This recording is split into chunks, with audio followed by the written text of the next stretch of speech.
Hi hello welcome to Kiran TV news. కొద్దిసేపటి క్రితం వైఎస్ఆర్సీపీ నాయకులు తమ్మినేని సీతారాం అరెస్ట్. పరారీలో ఉన్న వైసీపీ నాయకుడు మాజీ స్పీకర్గా ఉన్నటువంటి తమ్మినేని సీతారాం గారిని కొద్దిసేపటి క్రితం విజయవాడ బెంగ్ సర్కిల్ పరిధిలో అరెస్ట్ చేసినటువంటి పరిస్థితి. కొన్ని రోజులుగా ఆయన పరారీలో ఉన్నారు, అబ్స్కాండ్లో ఉన్నారు. ఎందుకు అంటే ఒక వ్యక్తిని, బతికున్న వ్యక్తిని చనిపోయినట్టుగా పత్రాలను సృష్టించి అతనికి సంబంధించినటువంటి ఆస్తులను కాజేసినటువంటి పెద్ద వ్యక్తి అన్నమాట. రాజకీయాల్లో ముఖ్యంగా వైఎస్ఆర్సీపీ పార్టీలో ఇలాంటివి సర్వసాధారణమే. అలాంటి వైఎస్ఆర్సీపీ పార్టీ అధికారంలో ఉంటే ఇవన్నీ బయటకు వచ్చేవే కాదు.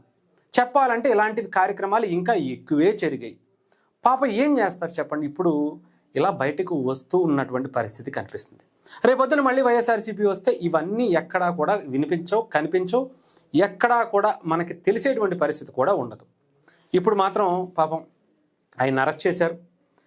ఆయనకి నోటీసులు ఇవ్వడానికి, ఆయన అరెస్ట్ చేయడానికి కొద్ది రోజులుగా విశాఖపట్నానికి, అంటే ఉత్తరాంధ్రకి సంబంధించినటువంటి పోలీసులు ఆ కేసు ఎక్కడైతే నమోదైందో ఆయన నియోజకవర్గాలకి పరిధికి సంబంధించి అక్కడ అరెస్ట్ చేయాలనేటువంటి ప్రయత్నం చేస్తుంటే ఆయన అక్కడ దొరకట్లేదు. ఎక్కడున్నారయ్యా అని ఎతికితే తాడేపల్లి ప్యాలెస్లో దొరికారు ఆయన. ఏంటండి మీరు తాడేపల్లి ప్యాలెస్లో ఉన్నారు, మీకోసం వెతుకుతున్నా, ఫోన్లు స్విచ్ ఆఫ్ వస్తుంది, ఏంటి మీరు పరిస్థితి ఏంటి, మీరు వస్తారా, మమ్మల్ని తీసుకెళ్ళమంటారంటే అదేంటి నాకేదో పని ఉంది, ఇక్కడికి వచ్చి కూర్చున్నాను, నేనేం పారిపోలేదు అని చెప్తున్నారట. కానీ మరి ఇక్కడికే ఎందుకు వచ్చారు, మరి ఫోన్లు ఎందుకు ఎత్తట్లేదు, మేము అందుబాటులోకి ఎందుకు రావట్లేదు అని అంటే నాకు వేరే పనులు ఉన్నాయి, నేను ఆ పనులు చూసుకుంటున్నాను అని చెప్పినటువంటి సమాధానం. నేను వస్తాను, మీరు వెళ్ళండి అని చెప్పి పంపించేటువంటి ప్రయత్నం చేసి వెళ్ళిపోతుంటే చేజ్ చేసి పోలీసులు, ఆంధ్రప్రదేశ్ పోలీసులు ఆయన్ని చేజ్ చేసి బెంగ్ సర్కిల్ దగ్గర అరెస్ట్ చేశారు అనేది ఇదిగోండి.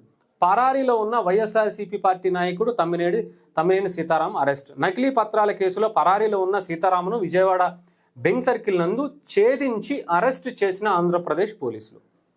ఏం చెప్తాను చెప్పండి. ఇలాంటి వాళ్ళు ప్రజాప్రతినిధులుగా ఉన్నారు అంటే ఇది సర్వసాధారణం. ముఖ్యంగా వైఎస్ఆర్సీపీ పార్టీలో అయితే అదొక ఎలిజిబిలిటీ, అదొక ట్రెండ్ అని చెప్పాలి. అసలు రాజకీయాల్లోకి నార్మల్గానే మనం ఎప్పుడూ చూస్తూనే ఉంటాం కదా, దాచుకోవడానికి వచ్చేటువంటి బ్యాచ్ అందరికీ అదొక నివాసంగా కనిపిస్తూ ఉంటుంది. ఇప్పుడు అదే మొన్న చూసాం మనం. ఒక వ్యక్తి, మాజీ మంత్రి సిదిరి అప్పలనాయుడు గారి కొడుకు యాక్సిడెంట్ చేసి ఒక అతన్ని చంపేస్తే ఆ కుటుంబం రోడ్డు మీద పడిపోయింది, లిటరల్గా రోడ్డు మీద పడిపోయింది. అలాంటి ఆ కొడుకుని తీసుకెళ్ళి వెంటనే తప్పు జరిగింది అని చెప్పి పోలీస్ స్టేషన్లో అప్పగించాల్సినటువంటి ఆ ప్రజాప్రతినిధిగా పనిచేసి, ఎంపీగా పనిచేసిన, ఎమ్మెల్యేగా పనిచేసి, మంత్రిగా పనిచేసినటువంటి ఆయన, డాక్టర్ చదువుకున్నటువంటి ఆయన వాళ్ళ అబ్బాయిని తప్పించేటువంటి ప్రయత్నంలో బిజీ అయిపోయాడు. వేరే ఎవరో గుద్దేశారనేటువంటి ఆ సాక్ష్యాలు తారుమారు చేయడంలో చాలా కీలకంగా వ్యవహరించారు. అతన్ని కూడా అరెస్ట్ చేయాలనేటువంటి ప్రయత్నాలు కూడా జరుగుతున్నాయి. ఇప్పుడు ఈయన ఒకళ్ళేమో బతుకున్నోళ్ళని చంపేస్తారు, ఇంకొకళ్ళేమో బతుకున్నటువంటి వ్యక్తిని చనిపోయాడని చెప్పి పత్రాలే సృష్టిస్తారు. ఎంత గొప్ప చరిత్ర అండి. నిజంగా మన ఆంధ్రప్రదేశ్కి మాత్రమే దొరికినటువంటి ఒక అద్భుతమైనటువంటి అదృష్టం, ఆణిముత్యాలు ఎలాంటి నాయకులందరూ కూడా. పైగా వీళ్ళందరినీ వెనకేసుకొచ్చేటువంటి జగన్మోహన్ రెడ్డి గారు అయితే నెక్స్ట్ లెవెల్ క్యాండిడేట్ అనమాట. ఏదో చిన్నపిల్లోడండి, తెలిసి తెలియక గుద్దేశాడు, ఆయనంత మాత్రాన ఆ పిల్లోడి మీద కేసులు పెట్టి లోపలేస్తారా, వదిలేయాలి కానీ అనేటువంటి మాటలు. రైట్.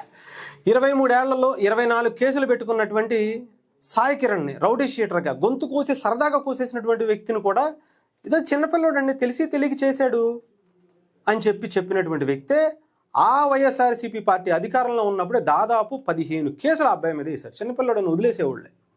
నాకు తెలిసి రేపొద్దున ఆయన ప్రభుత్వం వస్తే కూడా ఇవన్నీ మీరు చాలా క్లారిటీగా గుర్తుపెట్టుకోండి.